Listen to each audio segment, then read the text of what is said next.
দর্শক, এই বিষয়ে আরো খবর নিয়ে যুক্ত হচ্ছেন সহকর্মী মুসলিম উদ্দিন পাপু।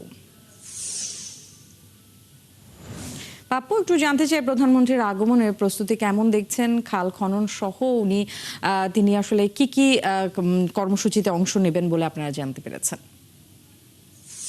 ন্যান্সি, আপনি যেমনটি বলছিলেন, বাবার স্মৃতি বিজড়িত সেই খালটি পুনর্নয় গঠন এবং খননে আগামীকাল 27শে এপ্রিলে যশোর 779 গ্রামে আসছেন মাননীয় প্রধানমন্ত্রী।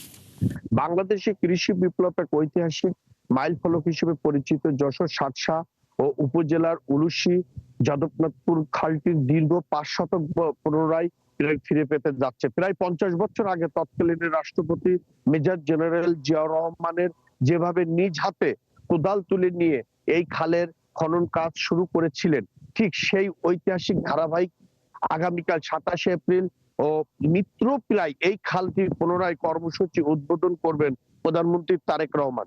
এবং আপনাকে আমি একটু ঘুরে দেখাচ্ছি পিছনের অবস্থাটি। প্রধানমন্ত্রীর আগমন উপলক্ষে কেন্দ্র করে গোটার সাতসা, বিশেষ করে উলুশি এলাকায় এখন উৎসবমুখে পরিবেশন বিরাজ করেছেন, ব্যাপক প্রস্তুতি গ্রহণ করেছেন এবং হয়েছে এবং কার্যক্রম প্রায় শেষের দিকে। এলাকায় সাজসজ্জা, পরিষ্কার পরিচ্ছন্ন, নিরাপত্তা ব্যবস্থা, সার্বিক প্রস্তুতি সম্পূর্ণ হচ্ছে। এবং এখানে আমি দেখতে পেরেছি যে সেনাবাহিনীর অফিসার দেখেছি, এসএসএফ এবং কুকুর দিয়ে পর্যবেক্ষণ বিভিন্ন জায়গায় সুন্দর করে এবং হয়েছে।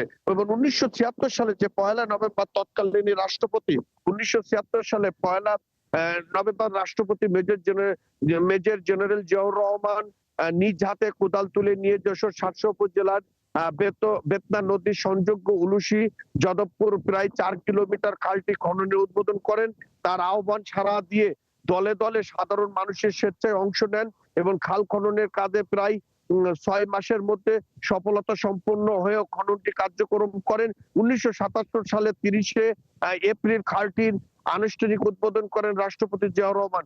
এরপর থেকে খালটি স্থানীয় জিয়া খাল নামে পরিচিত। তবে আপনাকে ধন্যবাদ আমাদের সাথে যোগ দেওয়ার জন্য। এবং দর্শক, মুসলিম উদ্দিন পাপু আমাদেরকে জানাচ্ছিলেন যশোর থেকে প্রধানমন্ত্রীর আগমনের প্রস্তুতি এবং একই সাথে প্রধানমন্ত্রী খাল খনন সহ যে সকল কর্মসূচিতে অংশ নেবেন তার বিস্তারিত তিনি আমাদেরকে জানাচ্ছিলেন।